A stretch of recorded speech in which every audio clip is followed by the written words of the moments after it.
Hello learners, good evening all. Today we will study about present perfect continuous. Earlier, present, indefinite, continuous and perfect. The videos of these tenses are already uploaded. If you have not watched that videos, please go and watch them. Okay, so today we'll do present perfect continuous. There are two ways to understand the identification of present perfect continuous. First, we should know how to recognize, how to identify the sentence.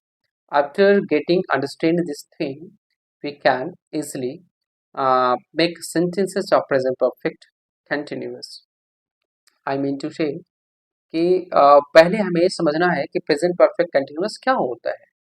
देखिए, present perfect continuous जो होता है, कोई भी action यानी कि verb past it means पहले उस समय शुरू हो जाती है और अभी भी प्रेजेंट टाइम में वो होते रहता है ना. द एक्शन और the activity that has started already in the past and still it is going on, वो वर्क अभी भी चल रहा है. इसे हम प्रेजेंट परफेक्ट कंटिन्यूअस कहते हैं. What is the identification of present perfect continuous? पहचान क्या होता है?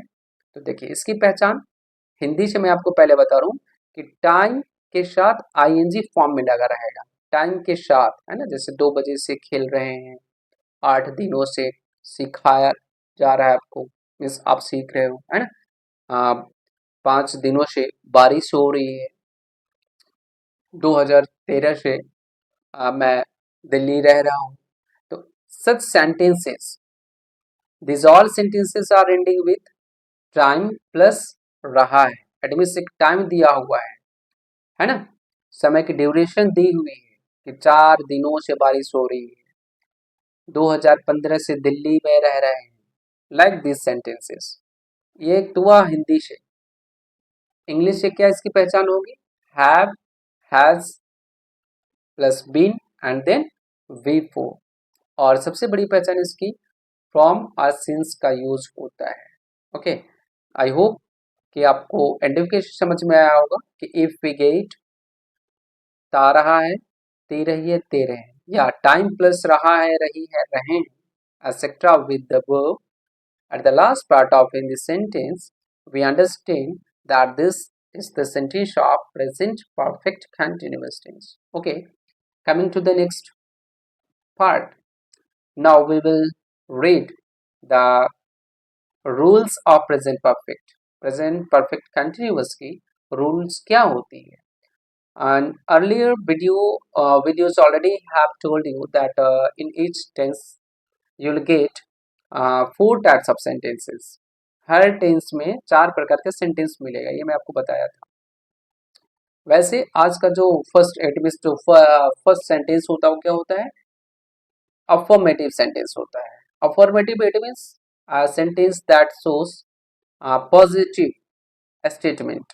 There is no negation, it means negative, there is no question. तो वैसे सेंटेंस को हम लोग अफर्मेटिव कहते हैं, सिंपल स्टेटमेंट को, है ना. इसकी रूल क्या होती है? देखिए, सब्जेक्ट प्लस हैव और has plus been plus verb का फोर्थ फॉर्म, है ना, ING, V four plus object plus four और since plus time. As example, मैं आपको 10 दिनों से इंग्लिश सिखा रहा हूँ. According to subject, you have to choose helping verb. I is a singular, I mean I is a exceptional, है ना. I exceptional है, ये कभी सिंगुलर के साथ काम करता है, कभी प्लूरल के साथ होता है. तो I के साथ have लगेगा. I have been teaching you English from और since क्या लगाएंगे आप? तो आपको सिखाया जाएगा, मैं भी बताने वाला हूँ फोर का यूज कहाँ करना है और सिंस का यूज कहाँ करना है. फोर का यूज हम वहां करते हैं इस सेंस में जहां समय की ड्यूरेशन दिया रहे, है ना. और सिंस का यूज फिक्स टाइम, जहाँ पे समय फिक्स दिया रहेगा. कि देखिए, ऐसे समझिए कि समय का नाम दिया रहेगा. समय का नाम देखिए, ऐसे एग्जाम्पल समझिए कि इतने सारे लोग, बहुत सारे आदमी है ना. आप यदि किसी को बुलाना रहेगा तो उनका नाम लेकर बुलाते हैं ना, है ना। जैसे 10 लड़के हैं, 10 लड़के में लड़के एक लड़का को बुलाना रहेगा, तो कोई श्योर नहीं होगा कि किसको बुलाया जा रहा है। और उसी चीज में उन ग्रुप में मैं उस लड़के को नाम लेकर बताऊं, मान लो रवि नाम है कि रवि यहाँ से हो, तो उन सभी में कौन आएगा, सिर्फ रवि ही आएगा। वैसे ही फोर और सिंस का यूज है। समय बहुत है, प्रेजेंट है, पास्ट है, फ्यूचर है। समय का कौन सा समय ये पता नहीं है, लेकिन समय का नाम तो फिक्स किया हुआ है। जैसे देखिए, दिन का नाम है, कितने दिन होते हैं, 7, तो 7 दिन उसका नाम है ना, Sunday, Monday, Tuesday, Wednesday, Thursday, Friday, ऐसे। वैसे मंथ का भी नाम है, जनवरी, फरवरी, मार्च, अप्रैल, दिसंबर। वैसे ईयर का भी है, 2001, 2, 3, 4, 2023 अभी चल रहा है, 1994, ऐसे। तो जहाँ समय का नाम दिया रहेगा वहां आप सिंस लगाएंगे। जैसे संडे एक दिन का नाम है, उसमें सिंस लगेगा। 4 बजे, वैसे समय जो बजते हैं 1 से 12 उसके भी तो है कि 1 बजा है, 2 बजा है, 4 बजा है, 5 बजा है, कितना, तो नाम है, फिक्स है उनका, 4 बजे, 8 बजे, 5 बजे, है ना। और यदि नाम नहीं दिया रहेगा तो वहां पे क्या लगाएंगे। अब जैसे मैं बोला 2 घंटा, 4 घंटा, कौन सा 2 घंटा 4 घंटा फिक्स है, नाम है कौन सा 2 घंटा, नो। लेकिन वही मैं बोलूंगा कि 4 बजे, तो ये नाम हो गया, समय का नाम हो गया। जहां नाम रहेगा, name of time, you have to use since.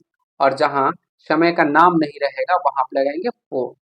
तो मैं सेंटेंस क्या दिया था, मैं 5 दिनों से इंग्लिश सिखा रहा हूँ या 10 दिनों से इंग्लिश सिखा रहा हूँ। अब बताइए, समय का नाम दिया है क्या, नहीं, समय का नाम नहीं दिया है, तो यहाँ पे लगाएंगे four. I have been teaching you English for 10 days।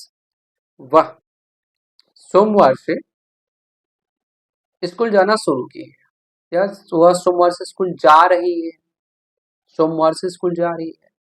She has been going to school since Monday. अब देखिए, नेम दिया हुआ है ना, नाम दिया हुआ है, Monday, day of, name of days Monday, तो यहाँ पे सिंस लगाना है। हम लोग 2015 से इंग्लिश सीख रहे हैं। वी हैव, वी प्लूरल है तो उसके साथ हम लगाएंगे, हैव लगाएंगे। We have been learning English since 2015। Okay, I hope कि ये पार्ट समझ में आया। अब नेक्स्ट इसका जो है वो नेगेटिव सेंटेंस। आपको मैं पहले बताया था कि for making negative sentence you have to add only not after helping verb. Helping verb के बाद आपको नोट लगाना है, जोड़ना होता है। ओके, तो कैसे, देखिए, सब्जेक्ट प्लस हैव और has plus not plus been plus verb four plus object plus four और सिंस प्लस टाइम। मैं 12 बजे से नहीं पढ़ा रहा हूँ। I have not been teaching since 12 o'clock। मैं 12 बजे से नहीं पढ़ा रहा हूँ। वे लोग 4 घंटे से खेल रहे हैं, वे लोग 4 घंटे से खेल रहे हैं। They have been playing for 4 hours। यहाँ नाम नहीं है, 4 घंटा में बोला हूँ, 4 बजे तो नहीं बोला हूँ, तो 4 घंटे से यानी कि यहाँ पे फोर लगेगा। They have been playing for 4 hours। Okay, one more sentence, नहीं खेल रहे हैं आना चाहिए, नहीं खेल रहे हैं ना। एक और सेंटेंस मैं आपको देता हूँ कि हम लोग 5 सालों से यानी 5 वर्षों से इंग्लिश नहीं सीख रहे हैं। हम लोग 5 वर्षों से इंग्लिश नहीं सीख रहे हैं। We have not been learning English for 5 years। Okay, वे लोग 3 साल से, 3 वर्षों से दिल्ली में रह रहे हैं। They have been living in Delhi for 3 years। Okay, I hope कि ये आपको नेगेटिव सेंटेंस समझ में आया होगा। अब आइए हम लोग समझते हैं कि इसका simple interrogative. Simple interrogative it means क्या हुआ, with sentence that starts with helping verb in English and a sentence that is start with क्या इन हिंदी। हिंदी में क्या से स्टार्ट होता है और इंग्लिश में हेल्पिंग वर्ब से स्टार्ट होता है। जैसे क्या तुम लोग 5 बजे से पढ़ाई कर रहे हो, तो ऐसे सेंटेंसेस को बनाने के लिए हेल्पिंग वर्ब को पहले हम करते हैं। हैव एंड हैज हमारा क्या है, हेल्पिंग वर्ब है, इनको सबसे पहले यूज करना है। हैव और has plus subject plus been plus V4 plus object plus four और since plus time. Have you been teaching English for 3 years? क्या आप 3 वर्षों से इंग्लिश पढ़ा रहे हैं? क्या आप लोग 8 दिनों से इंग्लिश स्पीकिंग कोर्स कर रहे हैं? हैव यू बीन लर्निंग और doing English speaking course for 8 days? समझ में आया आप? चलिए नेक्स्ट, लास्ट, इसको हम लोग कहते हैं स्पेशल इंट्रोगेटिव और नहीं तो QW सेंटेंस। इट मीन्स जिस सेंटेंस के बीच में क्वेश्चन वर्ड आता है उसे हम लोग समझते हैं, उसे हम लोग कहते हैं स्पेशल इंट्रोगेटिव और QW सेंटेंस कहते हैं। इसको बनाने के लिए क्या है, आपको हेल्पिंग वर्ब के पहले क्वेश्चन वर्ड को ऐड कर देना है। क्वेश्चन वर्ड प्लस हैव और has plus subject plus been plus verb four plus object plus four और since plus time, at last question mark लगेगा। तुम लोग 8 वर्षों से कहाँ रह रहे हो? तुम लोग 8 वर्षों से कहाँ रह रहे हो? Where have you been living